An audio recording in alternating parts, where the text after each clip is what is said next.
Então convidamos pastor Heber, e pastor Heber preparou direitinho a lição de hoje, e eu quero que você, a gente odeia smartphone, mas nesse momento está precisando do smartphone.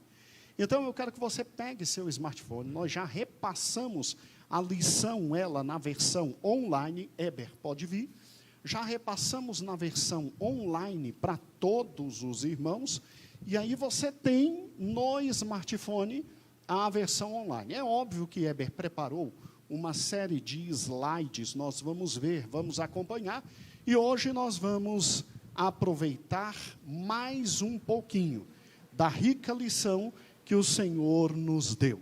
Amém?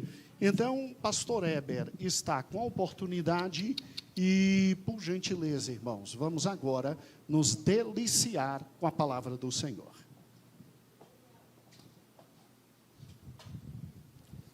Irmãos, a paz do Senhor. A paz do Senhor, irmãos. Quem está feliz com Jesus, diga amém. Glória a Deus. Fala assim para o seu irmão, é muito bom vê-lo na casa do Senhor. Fala aí para ele em nome de Jesus. Mais uma vez, vire por outro lado e fala assim, é muito bom te ver aqui na casa do Senhor. Amém? Irmãos, eu antes de ministrar a palavra do Senhor, eu gostaria de contar um testemunho. Na Santa Ceia passada, do mês de fevereiro, um dia antes, quem pregou aqui foi o presbítero Renato. Um dia antes, eu fui visitar o meu pai, cheguei lá por volta de 4h30, 5 horas da tarde, e chegando lá o meu pai estava praticamente morto, em cima do sofá. Eu levei meus filhos para ir lá, meu filho com saudade do avô, aquela coisa toda, levei os meus filhos, e meu pai estava praticamente morto naquele sofá, alguns dias já sem comer, alguns dias já sem dormir, e uma infecção no estômago que ninguém sabia o que era. E aí eu fiquei com ele até meia-noite. Eu até liguei para o pastor Luiz, e falei, pastor Luiz, já vai preparando alguma coisa aí pelo Gama, porque eu estou aqui no Valparaíso, eu não sei se vai precisar. O pastor Luiz falou, não, se precisar eles mesmo faz a transferência. E aí eu voltei de casa meia-noite, só que no domingo de manhã eu tive que voltar com ele para terminar os exames, fazer todos os exames. Obrigado, meu irmão. A tampinha aqui em cima, tá certo. E aí quando eu cheguei nos exames, o médico falou, volta meio-dia, porque nós vamos ter o resultado meio-dia. Eu falei, pai, então eu vou te deixar em casa e vou para a minha casa ver a Santa Ceia, porque está tendo Santa Ceia transmitida, então eu vou lá assistir. Quando eu cheguei em casa, o evangelista Geuel estava orando com toda a igreja. E eu lembro que o evangelista Geuel falou assim, Senhor, abençoa o pai do pastor Heber, o irmão Milton e tal, e aquele clamor. Irmãos, à tarde, meu pai já era outra pessoa. Já estava já com força, já tinha comido. Passou um mês, e meu pai me ligou ontem e falou, eu não tenho mais nada. Pegou Covid semana passada, não aconteceu nada, não teve nenhum sintoma, mas testou positivo. E aí, pastora, está curado para a honra e para a glória do Senhor Jesus. Então, quando a igreja ora, Deus abençoa. Então, eu quero começar essa ministração contando esse grande testemunho que aconteceu na vida do meu pai.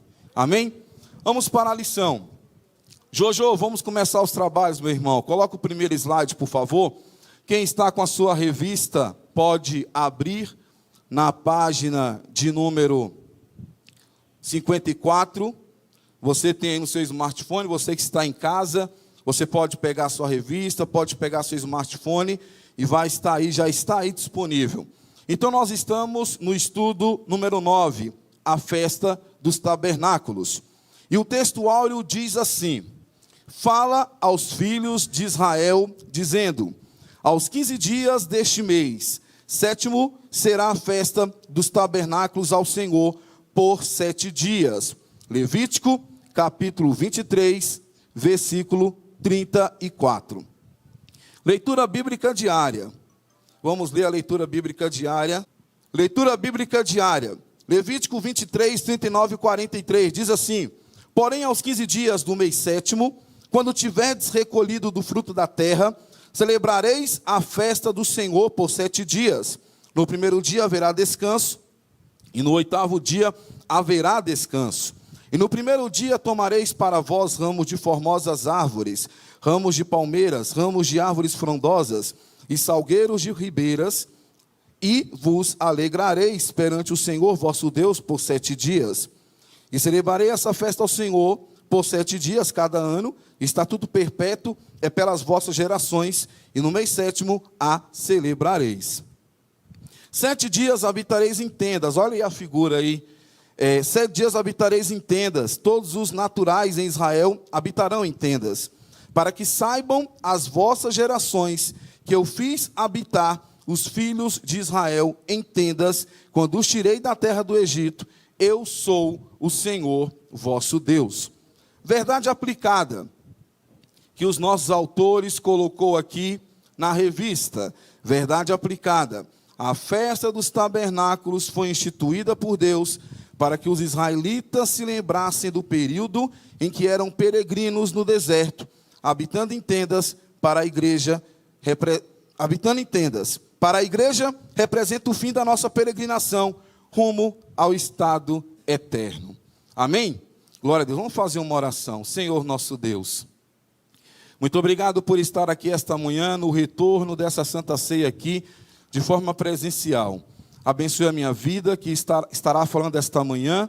Senhor, que eu consiga transmitir tudo aquilo que Tu colocares em meu coração. Abençoa os irmãos que estão em casa, também participando dessa ceia e desse estudo. Abençoa de uma forma especial. É o que eu te peço, em nome de Jesus. Amém e amém. Irmãos, vocês se lembram desse evento? Jojo, o primeiro vídeo. Vocês se lembram desse evento aí? Glória a Deus. Já dá para passar? Esse evento, muitos vão se lembrar. Coloca aí, por gentileza.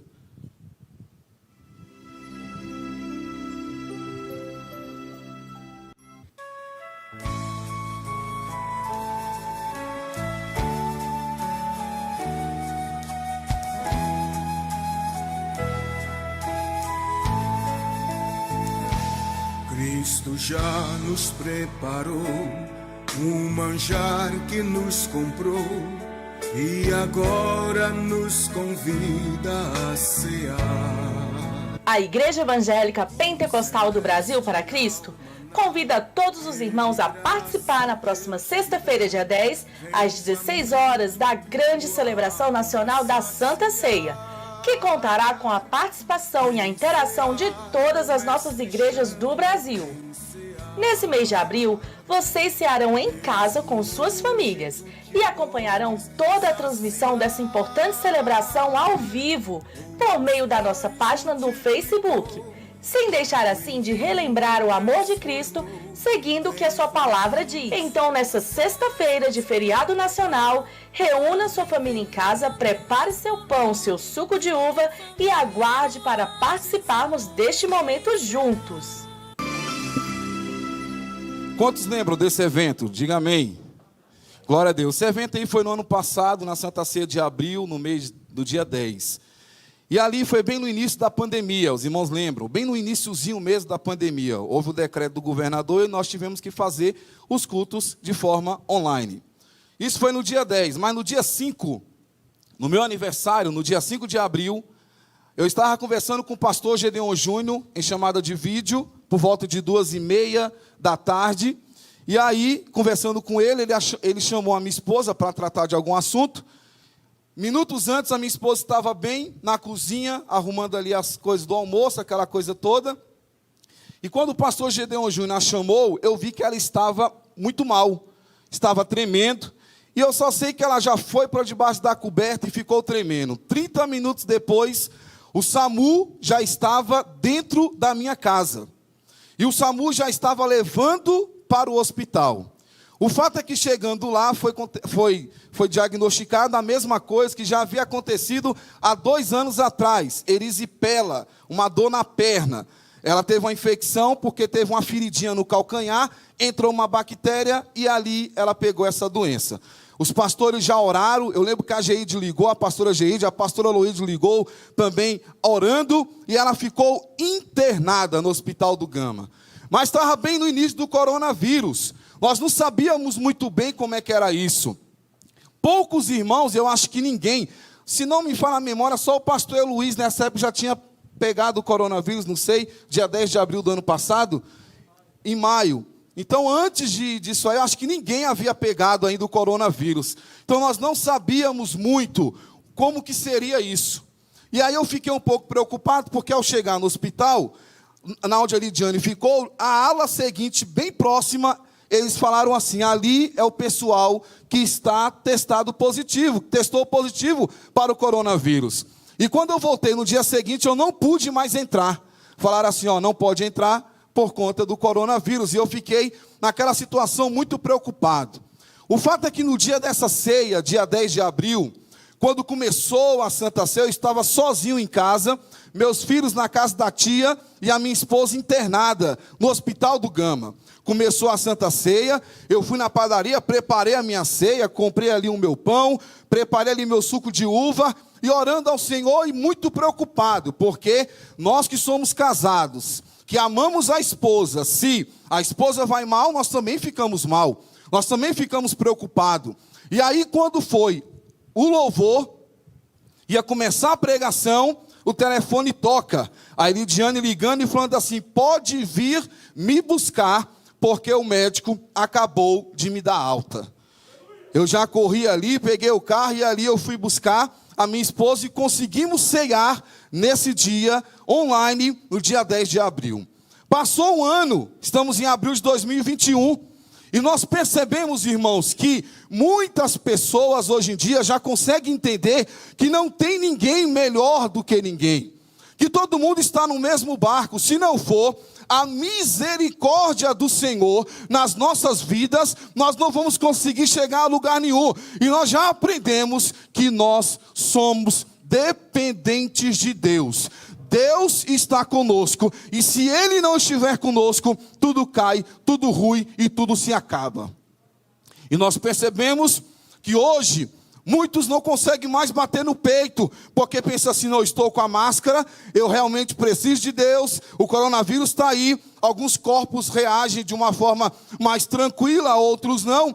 A minha esposa teve Covid, perdeu o olfato, perdeu o paladar, mas nada além disso. Outros já sentem mais, outros já não sentem é nada, porque eu nunca peguei, nunca testei, eu acho que eu até já peguei, mas até hoje não foi diagnosticado que eu peguei Covid, mas muitos nem pegam. Mas o problema é, que eu quero chamar a atenção, é que todos nós estamos no mesmo barco e todos nós precisamos de Deus.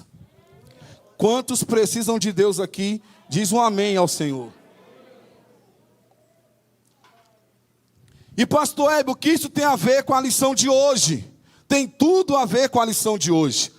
Porque a festa dos tabernáculos irá nos mostrar que nós dependemos de Deus, que nós dependemos da graça do Senhor. Nós estamos aqui esta manhã, não é porque somos melhores do que ninguém, não. Nós estamos aqui esta manhã, é porque a misericórdia do Senhor nos alcançou, e podemos estar aqui esta manhã, participando da Santa Ceia do Senhor, e aprendendo nesse estudo. Essa revista é simplesmente maravilhosa, escrita pelos nossos pastores ali de Formosa. E eu gostaria do próximo slide, por gentileza, para fazer aqui um resumo do que já aconteceu aqui nestas festas. Se você está com a sua revista, abra na página 40 e 41. Eu vou usar a expressão do pastor Elias Santana na última lição, onde o pastor Elias Santana usou a expressão bloco. Então nós temos aqui o bloco 1 e o bloco 2.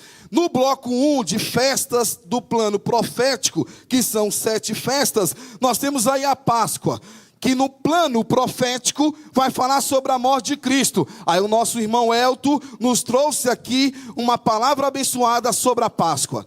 Depois o evangelista Jeuel nos falou sobre os pães asmos, que no plano profético irá nos falar sobre o sepultamento de Cristo.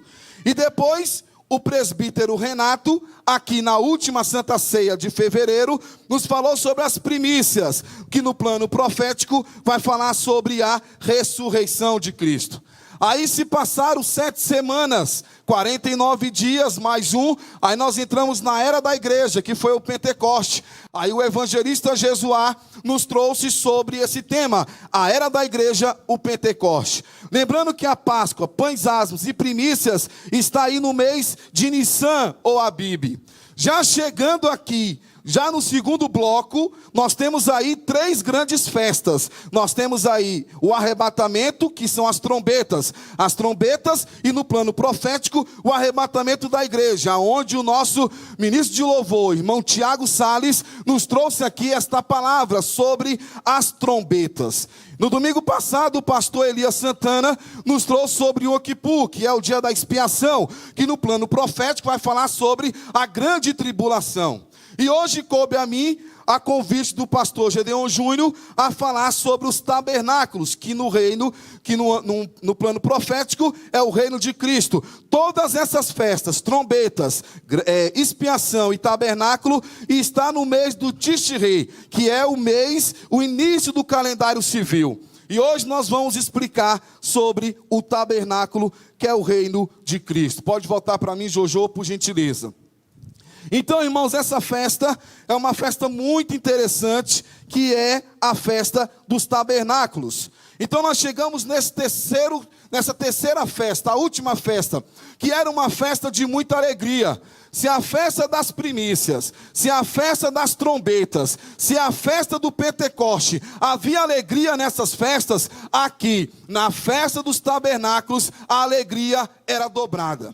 E essa festa, meu irmão, ela se resumia no seguinte fato: Deus havia falado que essa festa tinha que ser da seguinte forma: as pessoas deveriam sair de suas casas, as pessoas deveriam ir para o quintal ou para a varanda e preparar cabanas para que pudesse ficar ali 7 dias. O primeiro dia era um descanso solene, não podia fazer nada, nenhum trabalho servil poderia fazer no primeiro e no 8º dia. Mas no segundo dia, tinha que colocar ali as tendas no quintal, as tendas na varanda, e essa tenda não podia ter muito luxo. Essas tendas tinham que ser frágeis, tinha que ser de ramos, como diz aqui o texto bíblico, ramos de palmeiras, ramos de árvores frondosas, salgueiros, e as pessoas faziam essas cabanas, e o teto tinha que estar livre, para que eles pudessem visualizar o céu. Porque ao visualizar o céu, eles poderiam entender: nós não somos ninguém, nós precisamos de Deus, nós estamos nessa cabana frágil, que não nos dá fortaleza nenhuma, que não nos dá proteção nenhuma, que não nos dá nenhum tipo de segurança, mas nós vamos estar com os nossos olhos fitos aos céus, porque é de lá que vem a nossa proteção, é de lá que vem o nosso refúgio, é de lá que vem a nossa segurança. E nessas cabanas ficavam ali ricos, pobres, estrangeiros, escravos, e ficavam todos ali naquelas cabanas, que aí nós vemos aqui o parágrafo 1, a importância da festa dos tabernáculos. A festa de Sucote, que no hebraico chamava-se Sucote, era conhecida como festa das colheitas ou festa do tabernáculo. Iniciava-se no dia 15 do mês de Tishrei. Era um período de 7 dias em que os israelitas deveriam se alegrar diante do Senhor. No 1º e no 8º dia era decretado um descanso solene. E ao fazer essas cabanas, eles tinham que entender: nós dependemos de Deus. O autor usou um texto aqui de Hebreus 11:8, Jojo, por gentileza. Hebreus 11:8, versículo do 11 do 8 ao 10, diz assim: pela fé, Abraão, sendo chamado, obedeceu, indo para o lugar que havia de receber por herança, e saiu sem saber para onde ia. Ou seja, ele foi pela fé, sabendo que Deus iria proteger, sabendo que Deus iria guardar, sabendo que Deus iria dar vitória. Pela fé, versículo 9, habitou na terra da promessa como em terra alheia, morando em cabanas com Isaque e Jacó, herdeiros com ele da mesma promessa. Porque a promessa seria: a sua descendência também será próspera e abençoada. E no versículo 10 diz: porque esperava a cidade que tem fundamentos, do qual o artífice e construtor é Deus. Pode voltar para mim, por gentileza. Então, a festa dos tabernáculos é entender que nós dependemos de Deus. E aí, já no ponto 1, ponto 2, quando fala das festas das colheitas, era celebrado com muita alegria. Olha o parágrafo 1, a festa dos tabernáculos celebrará 7 dias, quando tiveres colhido da sua eira do teu lagar. O autor usou um texto aqui de Números 29, eu quero que você abra em Números 29, por gentileza, que eu quero falar com os irmãos algo que me chamou a atenção. Números capítulo 29, só lembrando que nós estamos na leitura bíblica diária de Números. Amanhã será o capítulo 8, parte 2, com o pastor Elias Santana. Escute, divulgue e deixe Deus falar ao seu coração. Números 29.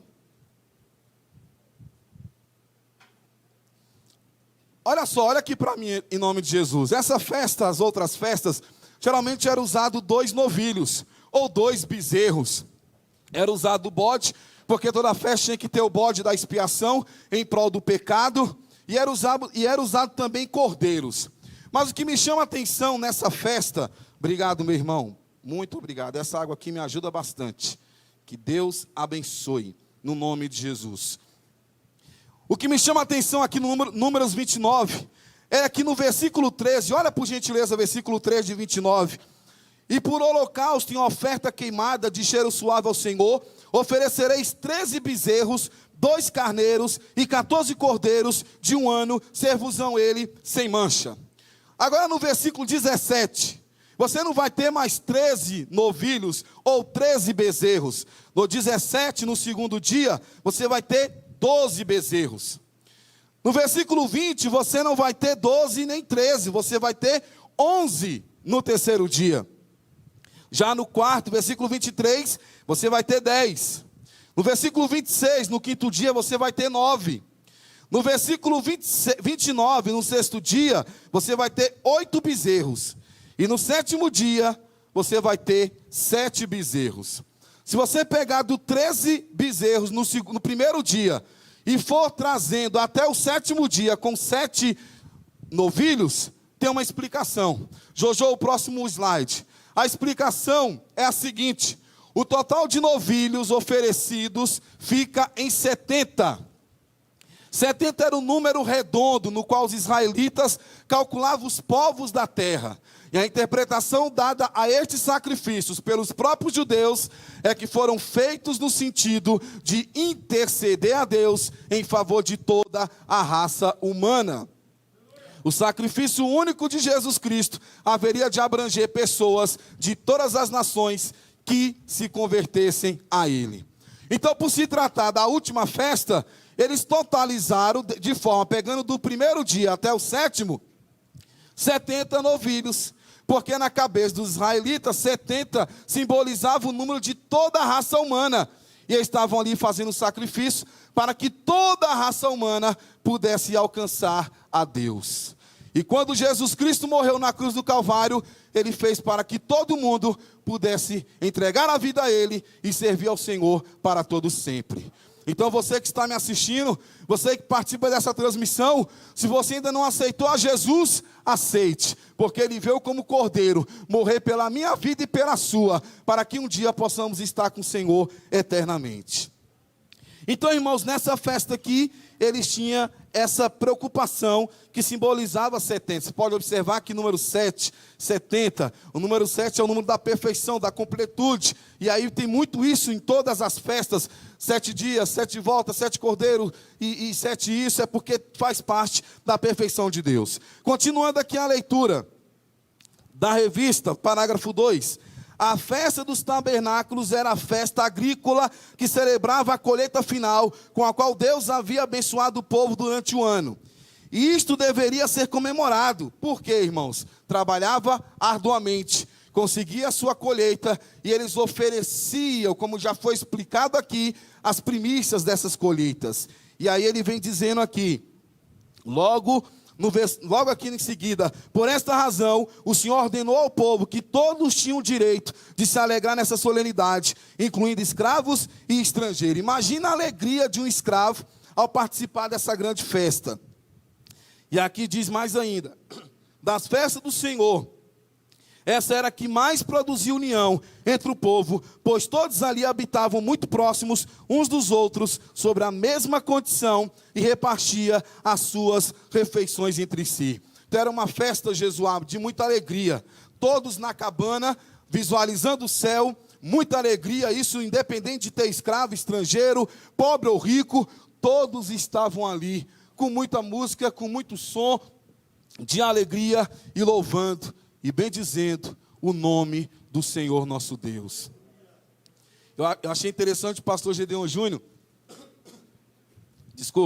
falando o seguinte: num momento tão difícil dessa pandemia, nós estamos falando sobre festas. É porque nós temos que entender, irmãos, que o nosso Deus, independente de qualquer coisa, nunca irá nos abandonar, nunca irá deixar de olhar para nós, nunca irá deixar de olhar para a sua igreja e para o seu povo. Deus vai nos abençoar, vai nos entregar a grande vitória. Agora, irmãos, essa festa, ela lembra o Senhor habitando com Israel no deserto. Está aí 1.3. 1.3. Essa festa nos lembra o Senhor habitando com Israel no deserto. Aí o autor colocou Números 14. Se você pegar Números, vamos chegar lá daqui um pouquinho, nós estamos no capítulo 8 da leitura bíblica diária. Mas daqui um pouquinho nós vamos chegar lá em Números 13, Números 14.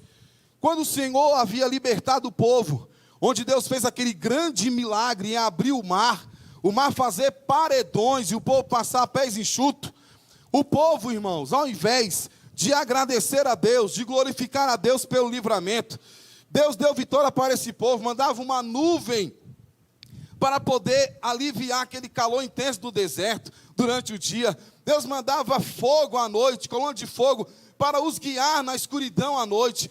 Deus dava codornizes, dava pão, dava água. Deus abençoou esse povo em todos os sentidos. Mas era um povo murmurador. Era um povo que não confiava em Deus. E Deus não tem pacto com quem é murmurador, não. Deus não tem pacto por quem fica reclamando a todo momento, a todo instante. Aí Moisés pega e fala: bora fazer o seguinte, vão lá na terra, dar uma olhadinha lá e ver como é que está aquela situação. Eu quero que me traga um relatório de tudo aí. Ver como é que são a terra, se os muros são altos ou baixos, como é que são aqueles homens, se é de grande ou pequena estatura. Eu quero saber de tudo, me traga um relatório. Ficaram lá 40 dias e chegaram para Moisés até com uma conversa boa. A terra é muito boa, a terra é próspera, a terra é uma cidade muito, muito abençoada, um cacho de uva. Para você ter ideia, Moisés tem que ser carregado por 2 homens. Tamanha é a fartura daquela cidade. E aí, irmãos, de repente, o povo começa a ver dificuldade. E começou a falar assim, só que tem um detalhe. Os homens lá são homens muito altos. Lá tem os heteus, amorreus, jebuseus, são homens de grande estatura. E nós não temos condições nenhuma de lutar contra aquele povo. A Bíblia diz que Josué e Caleb ficaram indignados, rasgaram as vestes, que é um protesto máximo entre o povo. E aí, irmãos, Deus simplesmente se ira com aquele povo. Porque o versículo, coloca para mim, Jojo, por favor, porque o próximo slide vai dizer o seguinte, que no versículo 5 de Deuteronômio 29, diz que 40 anos fiz andar pelo deserto, e não se envelheceram sobre as vossas vestes. Já pensou, pastor Vanberto, se eu usar um terno 40 anos e nunca se acabar esse terno, usar uma calça e nunca acabar a calça, usar uma camisa e nunca acabar essa camisa, era o que acontecia ali. 40 anos não fazia as vestes envelhecer, nem envelheceu no teu pé o teu sapato. O sapato, para ser bom, meu irmão, dura aí, você usando direto, o quê? Uns 5 anos, mas tem que ser bom mesmo, porque se for qualquer um ano já era, já acaba. E ali não, 40 anos, não envelhecia o sapato. Mas mesmo assim, volta para mim, Jojo, esse povo ficava murmurando. Esse povo não confiava em Deus e ficava murmurando constantemente. Aí Deus pega e fala, então é o seguinte, ninguém mais vai entrar na terra prometida, exceto Josué, exceto Caleb. O resto perecerão, porque murmurou. Vire para o seu irmão e fala assim: não murmure, meu irmão. Fala mais alto: não murmure, meu irmão. E esse povo então ficava murmurando. Então essa festa dos tabernáculos irá nos mostrar que Deus está conosco. Foi no deserto que Deus habitou com os hebreus na figura do tabernáculo. Ali Todo-Poderoso tabernaculou com eles por meio de tendas. Próximo slide, Jojo. E aí, irmãos, olha o que diz a palavra do Senhor ali.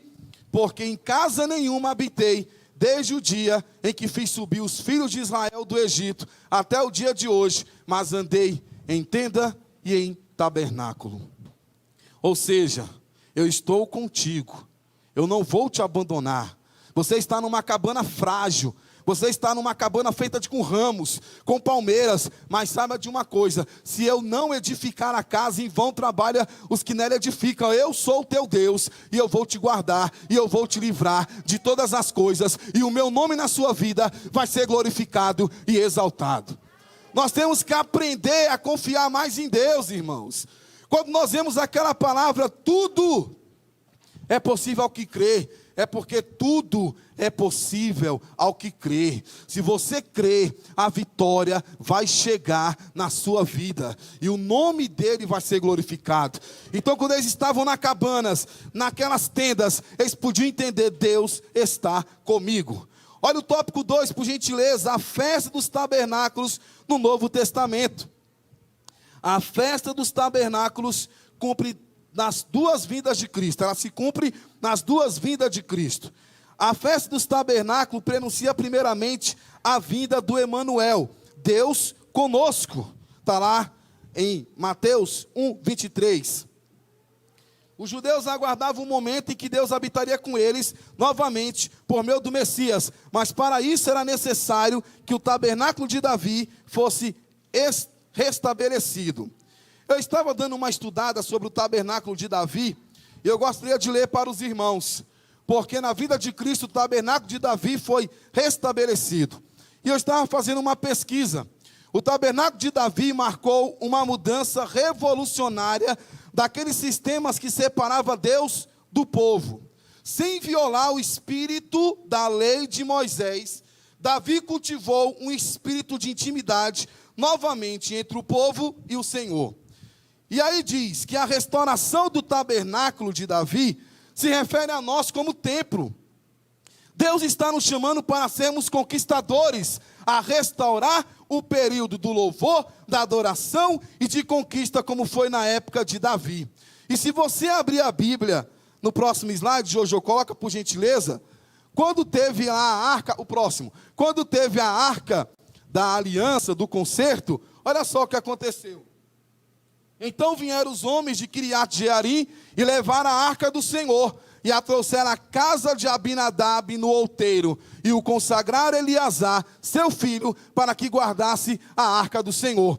A arca do Senhor representava a presença de Deus e o poder de Deus. Essa arca foi levada, e sucedeu que desde aquele dia a arca ficou em Quiriate-Jearim, e tantos dias se passaram que chegaram até 20 anos, e lamentava toda a casa de Israel após o Senhor. 20 anos sem essa arca.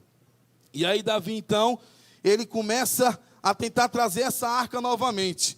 E aqui a revista vai nos dizer o seguinte, que essa festa dos tabernáculos vai dizer o seguinte aqui, ó: mas para isso era necessário que o tabernáculo de Davi fosse restaurado. E isto aconteceu com o nascimento de Jesus. Desse modo, podemos entender que em Jesus de Nazaré, Deus tabernaculou com os homens, na figura dessa tenda humana, tal qual ele habitou com os hebreus, naquele tabernáculo de madeira e cortinas, durante a peregrinação no deserto. Jesus é a encarnação do Verbo. Quando ele veio para esse mundo, quando diz lá em Filipenses, de sorte que haja em vós o mesmo sentimento que houve também em Cristo Jesus, que sendo em forma de Deus, não teve por usurpação ser igual a Deus, mas a si mesmo se esvaziou, tomando a forma de servo e achado na forma de homem, foi obediente até a morte e morte de cruz. Ele morreu em nosso favor, ele morreu por nossa culpa, mas a Bíblia diz que quando ele ressuscitou, o véu se rasgou de alto a baixo, e agora eu tenho livre acesso a Deus. Eu posso orar em qualquer momento e o nome do Senhor vai ser glorificado e exaltado. Essa semana minha esposa me fez uma pergunta, e ela perguntou assim: será que nesse meu período de oração, que eu estou na torre de oração, ela está às 5 da manhã, eu estou meia-noite, ela falou assim para mim: será que nesse período de oração eu posso orar em pé? Não, eu posso orar em pé, eu estou meio cansado, eu posso orar em pé? Eu falei: você pode orar até deitada, você pode orar em pé, você pode orar deitado, você pode orar de joelho, você pode orar, meu irmão, prostrado. O véu se rasgou, você tem livre acesso diante de Deus. Você pode orar em qualquer momento, em qualquer horário, e Deus vai ouvir o seu clamor, porque os ouvidos do Senhor não estão agravados para que não possa ouvir o clamor do seu povo. E saiba de uma coisa: essa torre de oração, nós já estamos vendo o resultado, e Deus vai fazer muito mais nas nossas vidas. Então Jesus veio, e Ele veio abençoar as nossas vidas. Agora, quando Jesus veio, o pastor Gedeon Júnior, quando Jesus veio, foi para nos mostrar que nós tínhamos acesso ao Pai, que através de Jesus, nós tínhamos acesso ao Pai. Olha o que o Filipe perguntou para Jesus, coloca aí, Jojo. Olha o que Filipe perguntou para Jesus. Disse-lhe Filipe: Senhor, mostra-nos o Pai, o que nos basta. O Senhor disse para Filipe: estou há tanto tempo convosco, e não me tendes conhecido, Filipe? Quem me vê a mim, vê o Pai. E como dizes tu: mostra-nos o Pai? Não crês tu que eu estou no Pai e que o Pai está em mim? As palavras que eu vos digo, não as digo de mim mesmo, mas o Pai que está em mim é quem faz as obras. Crede-me que eu estou no Pai, e o Pai em mim. Crede-me ao menos por causa das mesmas obras. Ele fala: eu e o Pai somos um. Eu e o Pai somos um. É por isso que ele fala: eu sou o caminho, eu sou a verdade, e eu sou a vida. E nós temos um único acesso a Deus, através de Jesus. Então essa festa dos tabernáculos nos mostra isso, irmãos, que nós temos acesso direto a Deus, nos mostrando que Ele é Deus Emanuel, é Deus conosco, e Ele vai nos abençoar de uma forma especial. Havia 2 rituais nessa grande festa. Além de fazer as cabanas frágeis, com o teto livre, para que eles pudessem olhar para o céu, havia 2 rituais nessa festa. O primeiro ritual era o derramamento de água, conforme está em João capítulo 7, versículo 37. É interessante que do versículo 10 ao 53, não tem como ler agora, mas do versículo 10 ao 53 vai falar que houve uma dissensão ali, uma discussão entre os judeus. Uns olhavam para Jesus como uma pessoa boa, outros olhavam para Jesus como uma pessoa má. E aí, irmãos, havia uma dissensão ali. Jesus não queria estar na festa dos tabernáculos de forma visível. Ele queria estar ali, mas de uma forma que as pessoas não vissem. E ele foi oculto para essa festa, ao que diz a Bíblia. Mas no versículo 14, diz a palavra do Senhor que ele aparece na festa dos tabernáculos, ensinando a palavra de Deus. E essa festa era o seguinte: é que no 7º dia, como diz aqui na lição, no último dia da festa dos tabernáculos, os judeus realizavam o ritual do derramamento de água, da libação, chamado Roshaná Rabá, que significa grande salvação. Durante esse ritual, os judeus oravam por chuvas e pela vinda do Messias, baseado em Isaías 44, 3 e 4, que diz: porque derramarei água sobre o sedento e rio sobre a terra seca, derramarei o meu espírito sobre toda a posteridade. Então eles oravam pela chuva, para que pudesse ter uma colheita boa, uma colheita frutífera, uma colheita próspera. Então eles oravam a Deus para que Deus mandasse chuva. E aí, irmãos, nesse ritual, O sacerdote tirava água do tanque de Siloé, num jarro muito bonito, e levava ao templo, seguido por um grande cortejo, cantando com alegria. Então eles iam lá no tanque de Siloé, eu até anotei aqui, o tanque de Siloé era um reservatório de água, localizado em Jerusalém, no sul do templo, a leste e sudeste da cidade. E esse tanque de Siloé ficou muito conhecido, porque ali foi curado um cego de nascença. Então eles iam lá no tanque de Siloé, pegavam esta água, levava para o templo e ali colocava essa água ali, conforme está aqui na revista, quando o autor colocou aqui. Então eles iam, pegavam o tanque de Siloé num jarro e levavam ao templo, seguindo por um grande cortejo, cantando com alegria: vocês tirarão água das fontes de salvação. Isaías 12:3. No templo, o sumo sacerdote derramava água ao pé do altar, após dar nele 7 voltas. Então dava 7 voltas no pé do altar e derramava essa água ali no templo. E aí, irmãos, diz a palavra do Senhor que o povo agitava os ramos de palmeiras, clamando pelo Messias. Está aqui no Salmo 118. Eles cantavam o Salmo 118. Ó Senhor, nos salva, te pedimos. Ó Senhor, nós te pedimos, envia-nos a prosperidade, bendito aquele que vem no nome do Senhor. Quando estava acontecendo isso, quando estava, pastor Fernando, acontecendo esse ritual do derramamento de água, ali no templo, dando 7 voltas, o Senhor Jesus aparece. E o Senhor Jesus aparece, e o Senhor em alto bom som: se alguém tem sede, venha a mim e beba. Quem crê em mim, como diz a Escritura, do seu interior fluirão rios de água viva. E ali naquele momento, eles entendiam que ele se declarou ser o Messias. Ele esperou o momento certo, pastor. E no momento certo ele aparece. Ele é agora que eu vou falar isso aí. Se alguém tem sede, olha aqui para mim. Se alguém tem sede, venha a mim e beba. Porque você nunca mais vai ter sede. Lembra da mulher samaritana? Como sendo tu judeu, pede água para mim que sou mulher samaritana. O Senhor falou assim: você não sabe quem você está falando? Porque se você soubesse com quem você está falando, você nunca mais vai ter sede na sua vida. Como é que está seu coração esta manhã? Angustiado, triste, abatido? Toma água, meu irmão. Toma água. Água espiritual que é Jesus. E você nunca mais vai ter sede. E o nome dele vai ser sempre glorificado e exaltado na sua vida. O nome dele vai ser glorificado e exaltado. Coloca aí. Esse texto eu já li. Aí, meus amados irmãos, quando nós chegamos aqui no 2.3, vai se falar do segundo ritual, que é o ritual da iluminação do templo. No primeiro ritual, eles oravam para que Deus mandasse chuva, para que pudesse abençoar a colheita. Mas a importância da chuva, que é muito grande, não podia também faltar o sol. E eles então oravam agradecendo a Deus pelo sol, agradecendo a Deus por esta maravilha que é o sol. Então o ritual de iluminação do templo foi importante nos tempos de Jesus.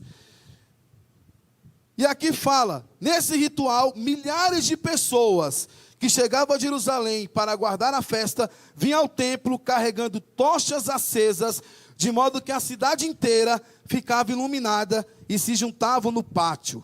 Desse ritual, 2 coisas aconteciam. Primeiro, os judeus agradeciam pelo sol, que também era necessário para a colheita. E segundo, reconheciam a Deus como a luz de Israel e clamavam pelo Messias. Slide próximo, Jojo, por gentileza. E aí no próximo slide nós temos o Salmo 27:1, que diz: o Senhor é a minha luz, é a minha salvação. O Senhor é a força da minha vida, de quem me recearei?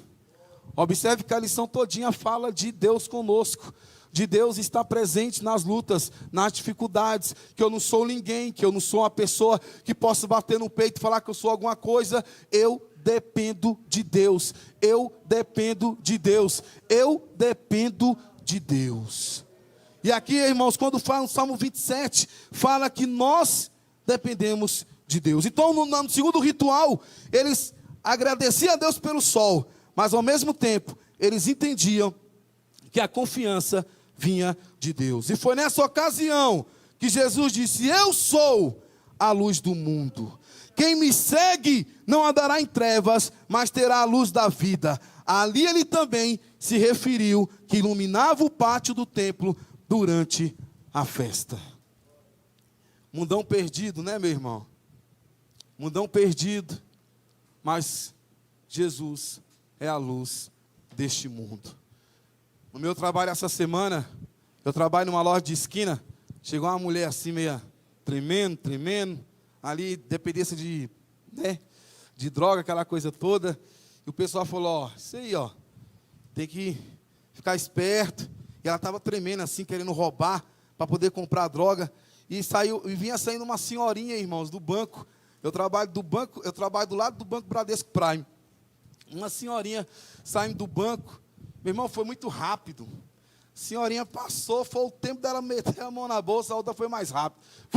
Catou, já foi. Saiu correndo ali no meio dos carros. E já era. Levou a velhinha. Levou a senhora. Senhorinha. 200 reais da senhorinha. E aí, correu ali, e o pessoal disse: ó, toda vez que ela chega aqui, ela faz isso. O que é ali? Precisa urgentemente de Jesus. Jesus é a luz desse mundo. Pessoas que vivem dessa forma, pessoas que vivem nesse estado, pessoas que vivem na escravidão do diabo, não está perdido não, irmãos. Não está perdido não. Ela pode ser uma grande mulher de Deus, pregando a palavra do Senhor e ganhar muitas vidas para Jesus. Então nós temos que entender que o Senhor Jesus é a luz deste mundo. Para encerrar, irmãos, estamos no tópico 3. A festa dos tabernáculos no retorno de Cristo. Essa luta está acabando. Nós que passamos essa luta terrível, está acabando. O seu corpo que não aguenta mais de tanta enfermidade, está acabando, irmãos. Jesus está voltando. Ele vai buscar a sua igreja. Ele vai reinar para todo sempre. E nós estaremos com Ele, morando com Ele eternamente. Então, irmãos, entenda uma coisa: está só apertando. O mundo não vai ser mais o mesmo nunca. Mas nós sabemos que nós temos Deus na nossa vida. Então está passando essa agonia. Está passando essa angústia. É interessante, pastor Elias. Muitas pessoas falam assim: por que está acontecendo isso? Por que está acontecendo isso no mundo? Irmãos, é só ler a Bíblia. No mundo tereis aflições. No mundo tereis aflições. Nós teríamos aflições mesmo, pastor. Teríamos angústias, teríamos momentos de luta, de enfermidade, de problemas. Teríamos aflições. Mas isso está acabando, porque Jesus está levando a sua igreja de forma individual. Haverá forma coletiva sim, vai chegar, mas ele está voltando de uma forma individual. Todo dia chama um, todo dia acolhe um. Pastora Geide, eu acho que eu imagino até o anjo. Isso aqui é coisa minha, viu, irmão? Está na Bíblia não, mas também não é heresia não. Acho que eu fico imaginando, pastora Geide, o anjo com a prancheta na mão. Prancheta, amanhece o dia, o anjo com a prancheta, ó. Os que vão vir é esses aqui, viu? Está o nome aqui na lista. Esse aqui vai vir 5 horas e 1 minuto.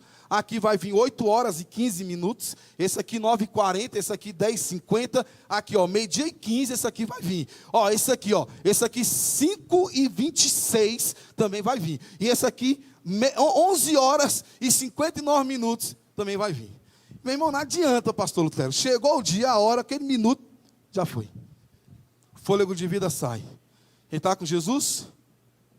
Jesus. Quem não está? Infelizmente.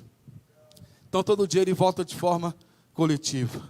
Chamou a pastora Jandira, chamou o pastor José Milton e tantos outros que ele ainda vai chamar. Pode ser hoje, pode ser amanhã, mas ele vai chamar. E esse terceiro tópico aqui, eu vou pedir permissão para a igreja assistir um vídeo de 5 minutos com o nosso pastor Gedeon Júnior. Porque nós temos no nosso canal do YouTube toda a playlist do livro do Apocalipse. E se você pegar do capítulo 20, nós vamos ter ali 3 horas, meus irmãos, só falando do milênio. E eu ouvi essa semana no meu trabalho. Eu ia ouvindo, voltava ouvindo. Fonezinho no ouvido, ia ouvindo, voltava ouvindo. Ia ouvindo, voltava ouvindo. 3 horas só sobre o milênio. Das 3 horas, pastor Aloide, eu peguei 5 minutinhos para a gente poder falar desse tópico 3. Mas você pode ir lá no canal do YouTube, FBC Brasil, playlist Apocalipse, desce até o capítulo 20, e você vai ter lá da parte 1 até a parte 7, falando sobre esse tema. Eu peguei 5 minutinhos. Jojo, coloca por favor e aumenta, por gentileza. Preste atenção, meu irmão.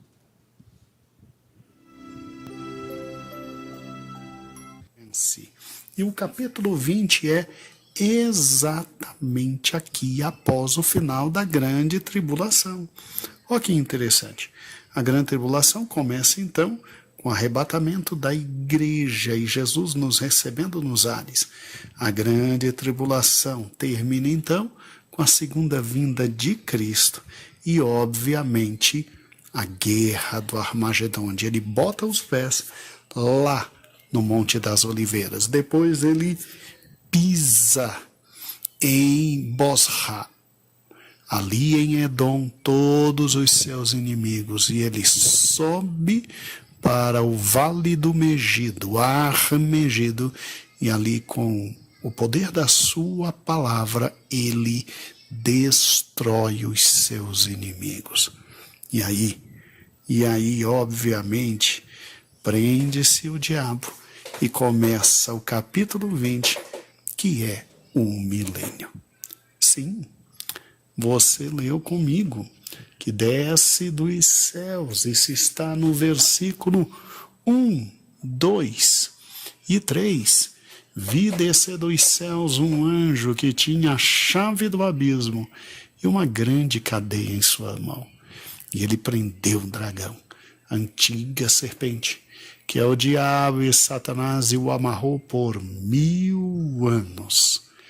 E o que eu acho mais interessante ainda é que nós que estávamos durante a grande tribulação nos céus, agora seremos reis e sacerdotes com ele, e não só nós, aqueles que morreram durante a grande tribulação e foram degolados pelo testemunho de Jesus. Você se lembra desta imagem aqui? É muito interessante. Olha que interessante, ó. Você tem a primeira fase da vinda de Cristo, então, quando ele vem para buscar a sua, o quê? Igreja. E ele nos leva para o céu. Aqui embaixo começa a grande tribulação e lá no céu ele nos conduz através do arrebatamento, em primeiro lugar, para o tribunal de Cristo, onde receberemos cada um de nós as nossas coroas. Depois do tribunal, e é bodas do Cordeiro.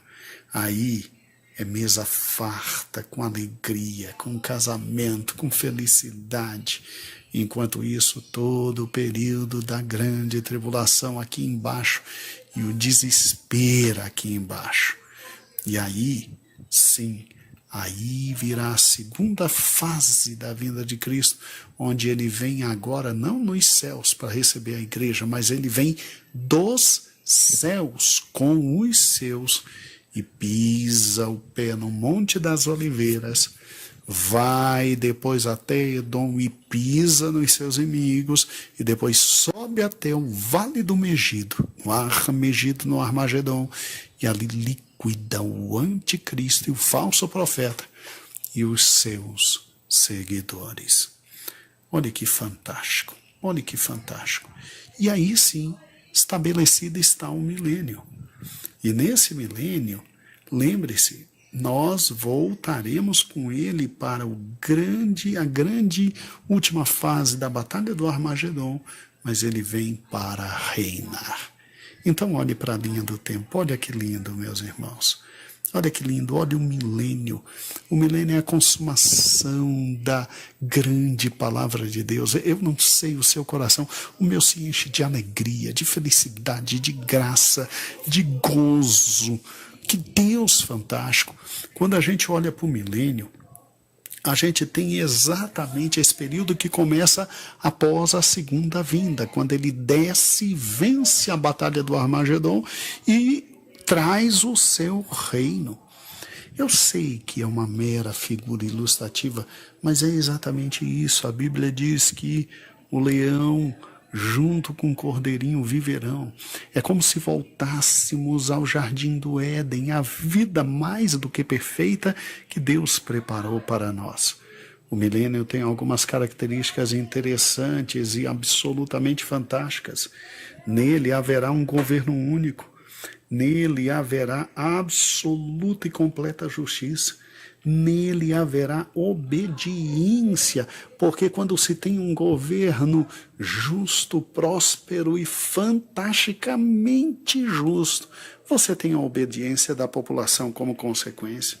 Nele nós teremos simplesmente o conhecimento universal sobre Deus e sua palavra. Nele teremos paz e prosperidade, e nele teremos longevidade. É quase inacreditável, né, irmãos? Mas é isso que nos espera, o milênio e depois a vida eterna. E olha que a vida eterna Deus tem preparado para nós, o que o olho não viu, que não desceu o coração, que não subiu a mente. Irmãos, já imaginaram a vida eterna depois do milênio? Glória a Deus. Já imaginaram a vida eterna depois do milênio?